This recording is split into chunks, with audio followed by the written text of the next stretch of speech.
बच्चों, कैसे हो आप लोग? This is your account teacher Jatin Yadav, welcoming you all to the YouTube channel of Syahi Kalam विद्या मंदिर। तो बच्चों, आज हमारी क्लास है किसकी? क्लास 12th की अकाउंटेंसी क्लास की फर्स्ट क्लास है। देखो, आज हम क्या पढ़ने वाले हैं? इशू ऑफ शेयर कैपिटल के बारे में पढ़ने वाले हैं। तो भाई, शेयर कैपिटल से पढ़ने से पहले थोड़ी चीजें समझ लेते हैं क्या। देखो, जब हम 11th क्लास में थे, छोटे छोटे बच्चे थे, तो उसमें हमने सबसे पहले क्या पढ़ा था? हमने पढ़ा था सोल प्रोप्राइटरशिप के बारे में अकाउंटेंसी में, है ना सर? सोल प्रोप्राइटरशिप के बारे में पहले क्या पढ़ा था? पूरी क्लास में हमने, पूरे 11th क्लास में हमने सोल प्रोप्राइटरशिप के बारे में पढ़ा था। अच्छा भाई, तो ये होता क्या है? देखो भाई, क्या होता है कि हमारे पास ना कई तरीके के बिजनेस होते हैं। कैसे बिजनेस? कुछ होते हैं सोल प्रोप्राइटर, कुछ होते हैं पार्टनरशिप, कुछ होते हैं हमारे पास कंपनी। ठीक है बात। सोल प्रोप्राइटर में क्या होता है? सोल प्रोप्राइटर में होता है एक अकेला ओनर है, वही वहाँ पे ओनर है, वही वहाँ पे क्या कर रहा है? अपना सारा का सारा काम भी कर रहा है, मतलब मैनेजमेंट भी वही करता है और ओनरशिप भी वही कर रहा होता है। पार्टनरशिप में क्या होता है? दो तीन लोग मिल गए, उन लोगों ने साथ में बिजनेस शुरू करा, तो वो पार्टनरशिप हो जाता है। ऐसे ही हमारे पास कंपनीज भी होती हैं। कंपनीज का मतलब क्या होता है भाई? कंपनी का मतलब ये होता है कि कुछ लोगों ने मिलकर एक ऑर्गेनाइजेशन बनाई है, जो कि क्या करी है? रजिस्टर कर लिया जाके एक एक्ट के अंदर। ठीक है बात। अब इसमें हमें पढ़ना है issue of share capital specifically. तो देखो भाई, जब मैंने बताया कि कंपनी के बारे में हमें मेनली पढ़ना है, तो हमेशा जैसा कि हम लोग क्या पढ़ते हैं? बेसिक्स पढ़ते हैं। तो भाई, यहाँ पे भी हमें क्या पढ़ना पड़ेगा? पहले बेसिक्स के बारे में ही समझना पड़ेगा। ठीक है भाई, बहुत बढ़िया बात है। तो बेसिक्स क्या होते हैं? तो बेसिक्स शुरू होते हैं सबसे पहले यहाँ पे कंपनी से। कहाँ से शुरू होते हैं? कंपनी से। भाई मतलब क्या हो गया कि हमें समझना पड़ेगा कि एक कंपनी होती क्या है ना? तो कंपनी क्या होती है वो समझते हैं। कंपनी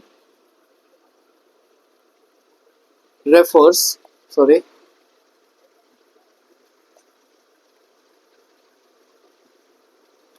कंपनी रेफर्स टू, किस चीज को रेफर करा जाता है कंपनी को?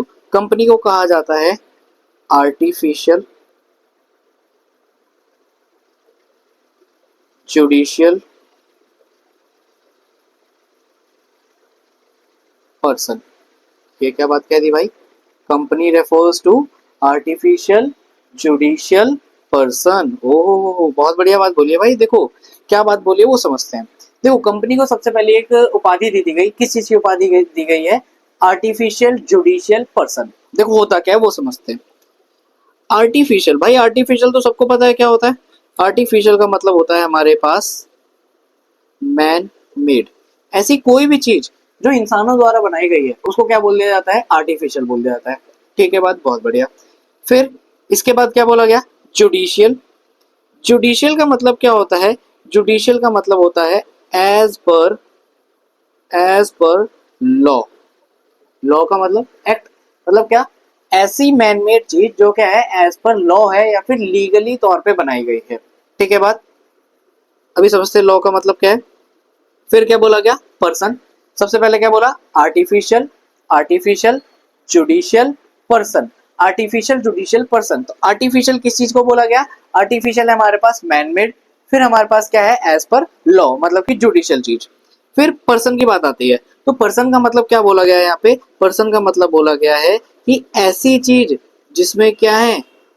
जिसमें हमारे पास है कैरेक्टरिस्टिक। कैरेक्टरिस्टिक का मतलब क्या होता है? विशेषताएं। किसकी कैरेक्टरिस्टिक? Characteristic of human. भाई ये क्या बात बोली? कह रहा है एक आर्टिफिशियल चीज, एक मैन मेड चीज, जो कि क्या है? जिसमें क्या है? कैरेक्टरिस्टिक्स ऑफ ह्यूमन है। ऐसा कैसे हो सकता है? फॉर एग्जाम्पल, जैसे कि मैं, मान लो मैं गया, मैंने अपने पास ये ईयरबड्स हैं, दिख रहे होंगे सबको, ये ईयरबड्स परचेज करे, इसका मैंने बिल बनाया और मैंने अपने नाम पे बिल बना लिया। ठीक है। अब ये जो बिल बनाया मैंने, ये मैंने किसके नाम पे बना लिया? अपने नाम पे। अब इसी जगह पे मेरी एक कंपनी है। मैंने क्या करा? मैं गया कुछ सामान खरीदने, मैंने सामान खरीदा और मैंने अपने बिल बना लिया किसके नाम पे? कंपनी के नाम पे। तो भाई हुआ क्या यहाँ पे? ये हुआ कि पहले वाले एग्जांपल में मैं खुद के नाम पे बिल बना रहा हूँ, मतलब कि मैं डीलिंग किससे कर रहा हूँ? सामने वाला पर्सन मेरे से खुद से डीलिंग कर रहा है। बट दूसरे वाले केस में क्या हो रहा है? सामने वाला पर्सन मेरी कंपनी से डीलिंग कर रहा है। मतलब क्या हो गया? जैसे मैं किसी भी चीज को खरीद और बेच सकता हूँ, ऐसे ही मेरी कंपनी भी किसी भी चीज को खरीद और बेच सकती है। तो यहाँ पे बोला गया कैरेक्टरिस्टिक ऑफ ह्यूमन। भाई ऐसा तो नहीं कि सारी की सारी कैरेक्टरिस्टिक्स ह्यूमन की हो जाएंगी, नहीं भाई, ऐसा बिल्कुल नहीं होता। भाई जैसे हम मान लो कि हम सो सकते हैं, तो क्या कंपनी सो सकती है? नहीं, ऐसा बिल्कुल नहीं हो सकता। हम मान लो कि हमने कोई जुर्म कर दिया, तो हम लोग पुलिस स्टेशन जाएंगे, हम लोग जेल जाएंगे। बट क्या कंपनी को ऐसे पूरी बिल्डिंग उठा के आप जेल में रख सकते हो? नहीं भाई, ऐसा नहीं हो सकता। तो मतलब यहाँ पे क्या है, कैरेक्टरिस्टिक्स ऑफ ह्यूमंस तो हैं, बट ऐसा नहीं है कि सारी कैरेक्टरिस्टिक्स हैं, कुछ कुछ कैरेक्टरिस्टिक्स हैं। ठीक है, जैसे मैंने आपको एग्जांपल दिया, अपने नाम पे कोई भी चीज खरीद या बेच सकते हैं। बहुत बढ़िया। तो सबसे पहली बात हो गई कि कंपनी क्या होती है। Company refers to artificial judicial person. जहाँ पे आर्टिफिशियल क्या हो गया, कोई भी मैनमेड चीज। जुडिशियल क्या हो गया, एज पर लॉ, कि किसी लॉ के अकॉर्डिंग वो बनाई गई हो। और पर्सन का मतलब क्या हो गया, कि उसमें क्या हो, विशेषताएं हो इंसानों वाली। अच्छा, ठीक है। तो हमने बोला था जुडिशियल का मतलब समझेंगे। जुडिशियल का मतलब मैंने बोला एज पर लॉ। तो कंपनी के लिए जुडिशियल एज पर लॉ का मतलब क्या होता है, कि जब हमारे पास कंपनी क्या हो जाती है, रजिस्टर हो जाती है। क्या हो जाती है भाई, रजिस्टर हो जाती है अंडर, कहाँ रजिस्टर्ड होगी, अंडर दी कंपनीज एक्ट 2013। कहाँ रजिस्टर्ड हो जाएगी हमारे पास कंपनी, हमारी कंपनीज एक्ट 2013 में। अच्छा भाई, मैंने आपको बोला था कि आर्टिफिशियल जुडिशियल, जुडिशियल का वर्ड था एज पर लॉ। तो कंपनी के रिगार्डिंग में कौन सा लॉ लगेगा, तो कंपनी के रिगार्डिंग में देखो क्या लॉ लग रहा है हमारे पास, द कंपनीज एक्ट 2013। भाई 2013, क्या ये 2013 में बना है, हाँ बना 2013 में। मैं ये नहीं कह रहा कि बना, हमारे पास क्या होता है 2013 में ये अमेंड हुआ है। ऐसा नहीं है कि 2013 से पहले हमारे पास कोई कंपनी नहीं हुआ करती थी, बिल्कुल हुआ करती थी। जैसे 1907 में हमारे पास स्टैब्लिश हुई थी क्या, टाटा सन से स्टैब्लिश हुए थे। तो वहां पे क्या हुआ था, उनकी कंपनी बनी थी उस टाइम पे। तो मतलब उससे पहले भी 2013 से पहले भी कंपनीज हुआ करती थी, बट 2013 से पहले कोई और एक्ट था, कंपनीज एक्ट, वहां पे डेट अलग थी। यहाँ पे क्या हो गया, नया एक्ट आया 2013 में, इसलिए हम रेफर करते हैं कंपनीज एक्ट 2013 को। ठीक है, बात समझे।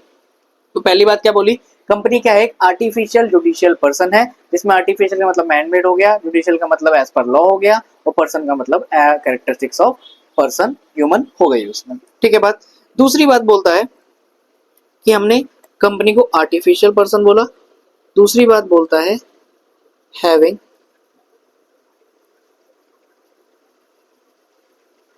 Separate legal entity. ओहो, ये बात तो कहीं सुनी सुनी सी लग रही है भाई, ये तो कहीं दिखेला लग रहा है ना। क्या मतलब है भाई, हैविंग सेपरेट लीगल एंटिटी का मतलब क्या है, 11th क्लास में हमने पढ़ा था, कहाँ पे पढ़ा था, चैप्टर नंबर 3 में पढ़ा था। सेपरेट लीगल एंटिटी करके एक कॉन्सेप्ट होता है। क्या कॉन्सेप्ट होता है, सिंपल सा कॉन्सेप्ट है यार, कोई बड़ी बात नहीं है इस कॉन्सेप्ट में। मान लो ये भाई हमारे क्या है, ओनर है ना, एकदम तंदुरुस्त ओनर है, एकदम ऐसे खट्टा खट्टा।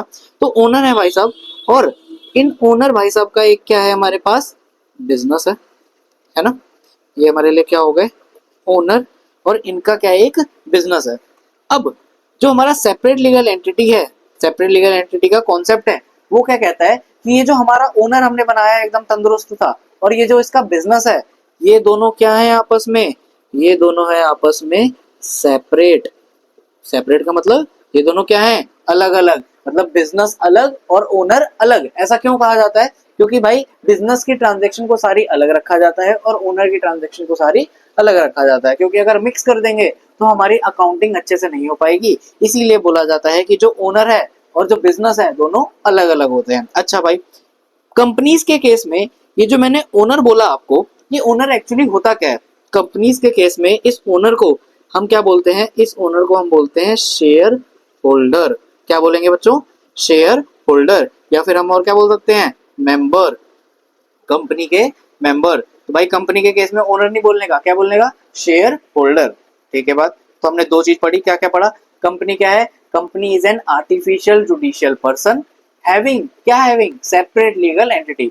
मतलब एक ऐसी आर्टिफिशियल चीज है जहां पे हमें को क्या देखने को मिलेगा, एक सेपरेट लीगल एंटिटी का कॉन्सेप्ट देखने को मिलेगा। बहुत बढ़िया बात हो गई, दो चीजें हमने देख ली। तीसरी बात पर आते हैं कंपनी की। तीसरी बात क्या है, with with perpetual, with perpetual succession. भाई विद परपेचुअल सक्सेशन का मतलब क्या होता है वो समझते हैं। परपेचुअल सक्सेशन का मतलब क्या होता है, देखो बात कह रहा है कि आपकी एक कंपनी है, जैसे कि मैं पहले आपको एग्जांपल देता हूँ। मान लो किसी की शॉप है, ठीक है, किसी की एक अकेली शॉप है, वो इंसान अकेला रहता है, बहुत ही अकेला है, तो उसने अकेली ही शॉप खोल ली भाई, जिसको बोला गया सोल प्रोप्राइटर, है ना। तो वो अकेला इंसान था, दुनिया में उसका कोई नहीं था। अब क्या हुआ, उसने वो शॉप चला रहा था सोल प्रोप्राइटर बन के। अब मान लो उसको कोई एक ऐसी इंजरी हो गई जिस वजह से वो आप शॉप को रन नहीं कर सकता। तो बताओ क्या शॉप और कोई चलाएगा? नहीं सर, बिल्कुल नहीं। और कोई चलाने के लिए है ही नहीं। मैंने पहले बोल दिया कि वो अकेला इंसान था दुनिया में, तो और कोई चलाएगा ही नहीं।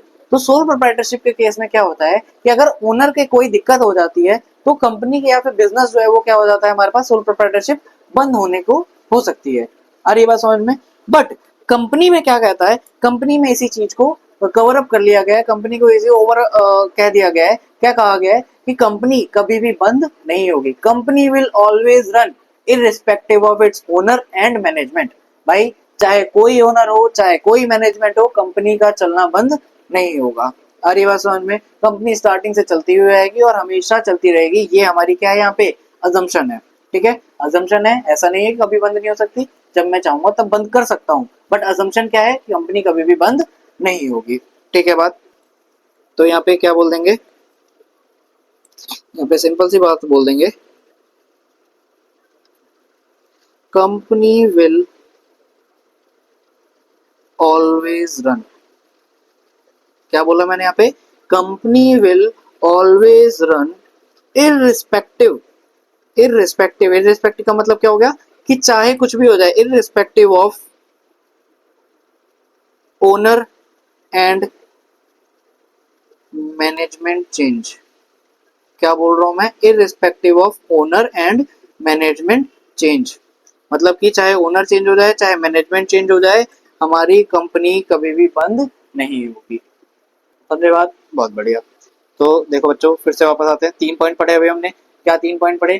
कंपनी क्या है? कंपनी हमारे पास एक आर्टिफिशियल जुडिशियल पर्सन, क्या, हैविंग सेपरेट लीगल एंटिटी, फिर विद परपेचुअल सक्सेशन। की कंपनी क्या हो गई हमारे पास? ऐसी हो गई कि वो कभी भी बंद नहीं हो सकती। बहुत बढ़िया बात। Next, with perpetual succession. और लास्ट पॉइंट बोलता है, लास्ट पॉइंट बोलता है क्या? And a common, and a common seal, and a common seal. Common seal का मतलब क्या है यहाँ पे वो देखते हैं।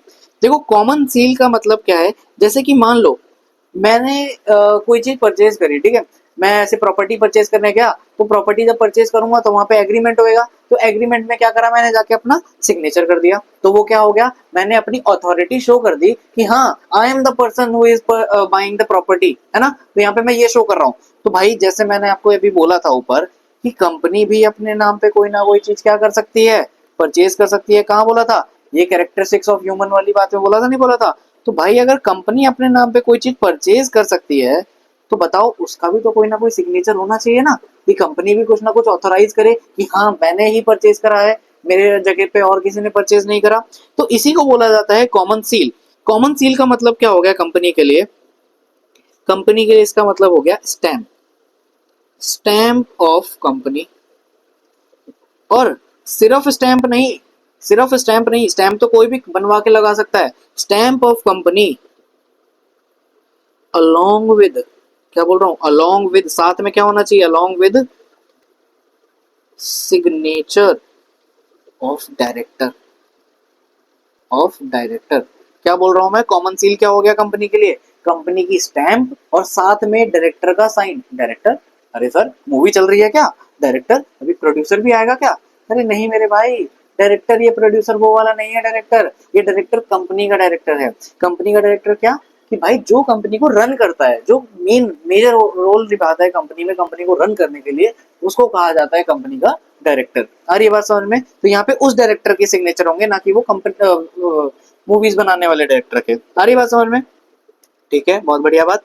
तो हमने क्या पढ़ा अभी? हमने हमने पढ़ी कंपनी की डेफिनेशन। क्या डेफिनेशन है? Company refers to an artificial judicial person having separate legal entity with perpetual succession and a common seal, है ना। बढ़िया बात होगी डेफिनेशन। तो इसी डेफिनेशन को अगर आप एक लाइन में लिख दोगे तो ये आपके लिए क्या बन जाएगी, कंपनी की बढ़िया सी डेफिनेशन। बहुत बढ़िया। तो हमने सीख लिया कंपनी होती क्या है, ये कंपनी की डेफिनेशन सीखी। तो अब हम पढ़ने जा रहे हैं अपना सेकंड पार्ट। इसमें आगे की बात क्या करते हैं, जो कि हमारे पास क्या, कैरेक्टरिस्टिक्स। किसकी कैरेक्टरिस्टिक्स भाई? कैरेक्टरिस्टिक्स का मतलब क्या होता है? कैरेक्टरिस्टिक्स का मतलब तो ये होता है कि भाई आपका कैरेक्टर कैसा है ना। तो भाई कैरेक्टरिस्टिक्स पढ़ रहे हैं, किसकी कैरेक्टरिस्टिक्स पढ़ रहे हैं? कैरेक्टरिस्टिक्स ऑफ कंपनी, है ना, कैरेक्टरिस्टिक्स ऑफ कंपनी। अच्छा सिंपल सही सी बात बोली जाए तो कैरेक्टरिस्टिक का मतलब होता है कि कोई चीज़ कैसी होनी चाहिए, है ना। तो कंपनी कैसी होनी चाहिए ये हमें बताते हैं ये कुछ पॉइंट्स। क्या क्या पॉइंट्स है वो समझते हैं। सबसे पहला पॉइंट आता है हमारे पास इनकॉर्पोरेशन। क्या पॉइंट है भाई पहला? इनकॉर्पोरेशन। इनकॉर्पोरेशन का मतलब क्या होता है वो समझते हैं। देखो अगर सिंपल सा मतलब बताया जाए इनकॉर्पोरेशन का, तो इसका सिंपल सा मतलब है बनाना। क्या बनाना भाई? रोटी बनाना? नहीं नहीं, इनकॉर्पोरेशन का सिंपल सा मतलब है यहाँ पे कंपनी बनाना, है ना। कंपनी बनाना, कैसे कंपनी बनाएंगे? तो यहाँ पे एक बात बोली गई है, कंपनी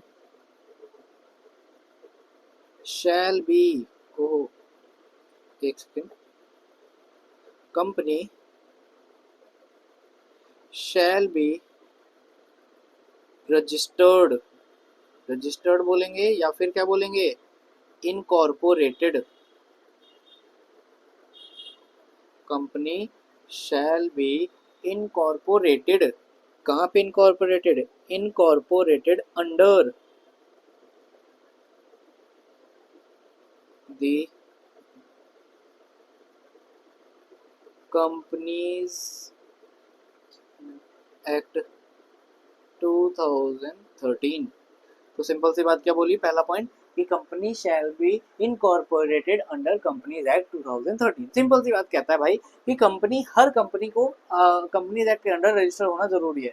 कोई ऐसी कंपनी नहीं हो सकती जो कंपनीज एक्ट के अंडर रजिस्टर्ड ना हो। अगर मैं चाहूँ कि मैं एक ऑर्गेनाइजेशन खोलता हूँ और फिर मैं क्या करता हूँ उसका नाम रख देता हूँ कि ये कंपनी है मेरी, अरे नहीं भाई उसको कंपनी नहीं बोल सकते। क्यों नहीं कह सकते? क्योंकि वो क्या नहीं है, रजिस्टर्ड अंडर कंपनीज एक्ट नहीं है। जब तक वो कंपनीज एक्ट के अंडर इनकॉर्पोरेट ना हो तब तक उसको कंपनी नहीं कहा जाएगा। तो ये हो गई पहली कैरेक्टरिस्टिक। दूसरी कैरेक्टरिस्टिक क्या कहती है? दूसरी कैरेक्टरिस्टिक का सिंपल सी बात है जो हम पढ़ चुके हैं वही। दूसरी कैरेक्टरिस्टिक होती है आर्टिफिशियल पर्सन। क्या होता है भाई दूसरी कैरेक्टरिस्टिक? Artificial person. अरे अभी तो पढ़ के आए थे, क्या पढ़ा था? आर्टिफिशियल का मतलब क्या होता है? आर्टिफिशियल का मतलब होता है हमारे पास मैन मेड, कि इंसानों द्वारा बनाया गया हो। और फिर आर्टिफिशियल पर्सन, पर्सन का मतलब क्या सीखा था हमने, कि ऐसी चीज जिसमें क्या हो, ह्यूमंस की कैरेक्टरिस्टिक्स हो, कैरेक्टरिस्टिक्स ऑफ ह्यूमंस, उसको क्या बोलते हैं? Artificial person. तो कंपनी कैसी है? कंपनी हमारे पास इनकॉर्पोरेशन होना चाहिए कंपनी का, और कंपनी आर्टिफिशियल पर्सन होती है। ठीक है बात, ये पहला पॉइंट हो गया हमारे पास, ये दूसरा पॉइंट हो गया हमारे पास। थर्ड पॉइंट पे आते हैं अपना, आर्टिफिशियल पर्सन हो गया। आर्टिफिशियल पर्सन के बाद क्या कहेंगे? Management and ownership. Third point है हमारे पास मैनेजमेंट एंड ओनरशिप। क्या बात कहता है ये मैनेजमेंट एंड ओनरशिप? कहता है इसको एम एंड ओ बोलेंगे। क्या बोलेंगे हम लोग अभी? M and O, M and O. तो क्या कह रहे हैं भाई? M and O can be same और कैन बी डिफरेंट। अरे इसका मतलब क्या हुआ? देखो भाई क्या होता है, कोई भी ऑर्गेनाइजेशन जब चलती है तो वहां पे क्या होता है, दो लोग मेजरली काम करते हैं। क्या दो लोग होते हैं? एक तो होता है हमारा ओनर, और दूसरा होता है बिजनेस को चलाने वाला मैनेजर, है ना बात। तो देखो होता क्या है, कई जगहों पे ओनर भी सेम होता है और वही पर्सन हमारे पास क्या होता है, मैनेजमेंट भी कर रहा होता है। तो उस केस में क्या हो जाता है हमारा, M and O can be same, management and ownership can be same.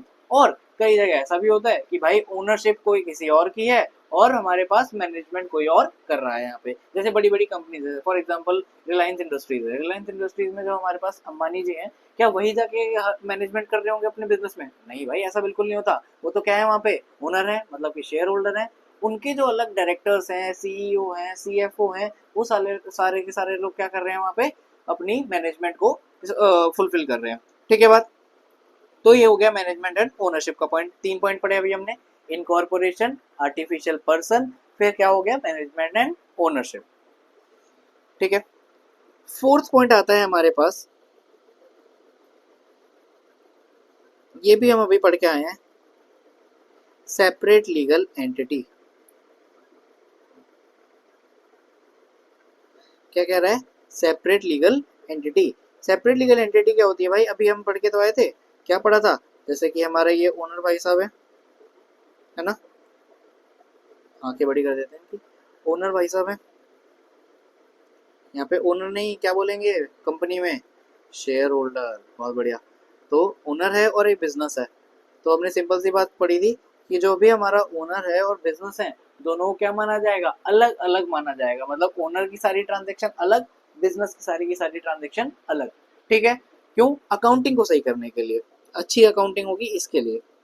तो यहाँ पे क्या बोल दिया जाता है, सेपरेट है ये। सिर्फ अकाउंटिंग का पर्पस नहीं होता, जब हमारे पास बोला जा रहा है कंपनी, दोनों कंपनी में हमारा शेयर होल्डर और बिजनेस अलग अलग है, तो इसका मतलब ये भी है कि कंपनी की सारी लाइबिलिटी अलग होगी और शेयर होल्डर की सारी अपनी लाइबिलिटी अलग होगी। ऐसा नहीं है कि मान लो कंपनी की लाइबिलिटी 10 लाख रुपए है, ठीक है, बट कंपनी के पास पैसा नहीं है पे करने का, तो कंपनी कहते हैं अपने शेयर होल्डर को पैसा ले आए भाई। तो ऐसा नहीं हो सकता, कंपनी शेयर होल्डर से एक लिमिटेड पैसा ही मांग सकती है। क्लियर है बात, तो इसीलिए बोला जाता है सेपरेट लीगल एंटिटी। कंपनी की लाइबिलिटीज और शेयर होल्डर की लाइबिलिटीज भी क्या होती है, अलग अलग होती है। ठीक है, फिर फिफ्थ पॉइंट हमारे पास, ये भी हमने पढ़ा हुआ है, कहाँ पढ़ा हुआ है, डेफिनेशन में, परपेचुअल सक्सेशन। क्या पढ़ा था भाई, बताओ जरा, याद करो, क्या होता है परपेचुअल सक्सेशन का मतलब ये था हमारे पास कि company will always run, company कभी भी बंद नहीं होगी, मतलब हम ये अजम्पशन लेके चलते हैं कि कंपनी का कभी भी एंड नहीं होगा, चाहे उसका ओनर कोई रहे, चाहे उसकी मैनेजमेंट कोई रहे, कोई चेंज हो जाए, कोई चला जाए, कोई फर्क नहीं पड़ता, company will always run. Simple सी एक बात लिख देता हूँ, company will always run, company will always run, ये क्या हो गया, कंपनी विद ऑलवेज रन। ठीक है बात, परपेचुअल सक्सेशन। फिर परपेचुअल सक्सेशन के बाद हमारे पास सिक्स्थ पॉइंट बोला गया, कैरेक्टरिस्टिक बता रहा हूँ भाई सारी, 5 पढ़ लिए पॉइंट हमने, 5 कौन से पढ़े, दोबारा देखो। सबसे पहला क्या हो गया, इनकॉर्पोरेशन, कि हमें क्या करना है, इनकॉर्पोरेट करनी है कंपनी, कहाँ इनकॉर्पोरेट करनी है, under the companies act 2013। Second point हमने क्या पढ़ा, सेकंड पॉइंट हमने पढ़ा आर्टिफिशियल पर्सन, कि कंपनी क्या है, एक आर्टिफिशियल पर्सन है। थर्ड पॉइंट हमने क्या पढ़ा, कि कंपनी कैसी होनी चाहिए, कंपनी में मैनेजमेंट और ओनरशिप होना चाहिए। मैनेजमेंट और ओनरशिप सेम भी हो सकता है, डिफरेंट भी हो सकता है, कोई फर्क नहीं पड़ता। ठीक है बात, फिर हमने फोर्थ पॉइंट क्या पढ़ा, फोर्थ पॉइंट पढ़ा हमने कि सेपरेट लीगल एंटिटी होती है, कंपनी में ओनर या फिर मतलब शेयर होल्डर अलग और कंपनी की सारी लाइबिलिटीज अलग, कंपनी की ट्रांजेक्शन्स अलग। ठीक है, फिर हमने फिफ्थ पॉइंट अभी पढ़ा क्या, परपेचुअल सक्सेशन, कि कंपनी विल ऑलवेज रन, हमारी अजम्पशन है कंपनी हमेशा चलती रहेगी, कभी भी बंद नहीं होगी, चाहे ओनर कोई रहे चाहे ना रहे। ठीक है बात, सिक्स पॉइंट हमारे पास आता है, सिक्स पॉइंट में क्या कहता है, लिमिटेड लाइबिलिटी कहता है, लिमिटेड लाइबिलिटी। लिमिटेड लाइबिलिटी का मतलब क्या हो गया कि कंपनी में हमेशा लाइबिलिटी क्या रहेगी, लिमिटेड रहेगी। भाई किसकी लाइबिलिटी लिमिटेड रहेगी, कंपनी की, नहीं नहीं, यहाँ पे जो लाइबिलिटी कही गई है वो किसकी रह गई है, ओनर की। ओनर यार मैं बार बार ओनर कह रहा हूँ, क्या होगा ओनर का मतलब, ओनर का मतलब होगा share holder, share holders liability will be limited, will be limited in case of company. मतलब क्या कहना चाह रहा हूँ भाई, अगर मान लो कि शेयर होल्डर ने बोला है कि यार मैं कंपनी को ना 10 लाख रुपए दूंगा, ठीक है, कंपनी को क्या दूंगा, 10 लाख रुपए दूंगा, तो कंपनी क्या कहेगी, यार ये जो पर्सन है ना शेयर होल्डर, ये ना मेरे को सिर्फ 10 लाख रुपए ही दे सकता है। मतलब क्या, अगर मान लो कंपनी के ऊपर 20 लाख रुपए की लाइबिलिटी आ गई, तो कंपनी उस पर्सन से जाके 20 लाख रुपए नहीं मांग सकती, क्यों, क्योंकि कंपनी को उसने कितना बोला देने को, 10 लाख रुपए, तो कंपनी मैक्सिमम पूरी लाइफ में कितने रुपए ले सकती है उससे, 10 लाख रुपए ही ले सकती है, जब तक उस पर्सन की खुद से मर्जी ना हो कि मैं और एक्स्ट्रा पैसा इन्वेस्ट करना चाहता हूँ। समझे बात, तो इसीलिए बोला गया कि शेयर होल्डर की लाइबिलिटी क्या है, लिमिटेड है। इसका फायदा क्या हुआ भाई, इसका फायदा ये हुआ कि अगर कंपनी के ऊपर कभी भी कोई लाइबिलिटी एक्स्ट्रा आती है तो उसका बर्डन शेयर होल्डर पे नहीं आएगा। ठीक है बात, लिमिटेड लाइबिलिटी हो गया। फिर अपन लोगों ने एक और बात पढ़ी थी अभी डेफिनेशन में ही, कॉमन सील, है ना, सिंपल सी बात पड़ी थी ये तो। क्या सिंपल सी बात थी? कॉमन सील का मतलब क्या होता है? कॉमन सील का मतलब होता है stamp of company, stamp of company along with signature of director, है ना। मतलब क्या, मैं कोई चीज अपने नाम पे कोई चीज ले रहा हूँ तो मैं अपना साइन करूंगा, कंपनी अपने नाम पे करेगी तो कंपनी क्या करेगी? कॉमन सील का यूज करेगी, मतलब अपना स्टैम्प एंड अपने डायरेक्टर के सिग्नेचर। तो ये हमने 7 पॉइंट पढ़े अभी। एक आखिरी पॉइंट और है इसमें भाई, हमने ये 7 पॉइंट पढ़ लिए। 7वें के बाद हमारे पास क्या होता है? 8वां पॉइंट आ रहा है। एक 8वां पॉइंट क्या कह रहा है? ट्रांसफर ऑफ शेयर्स के बारे में।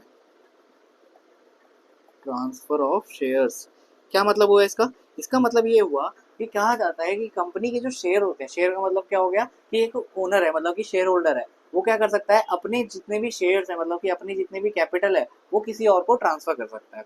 जनरली बाकी और बिजनेसेस में ऐसा नहीं होता, बट कंपनी में हम ऐसा कर सकते हैं।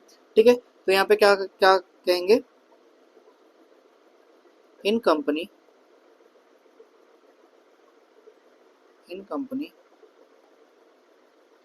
शेयर्स कैन बी ट्रांसफर्ड, क्या कह रहे हैं? Shares can be transferred but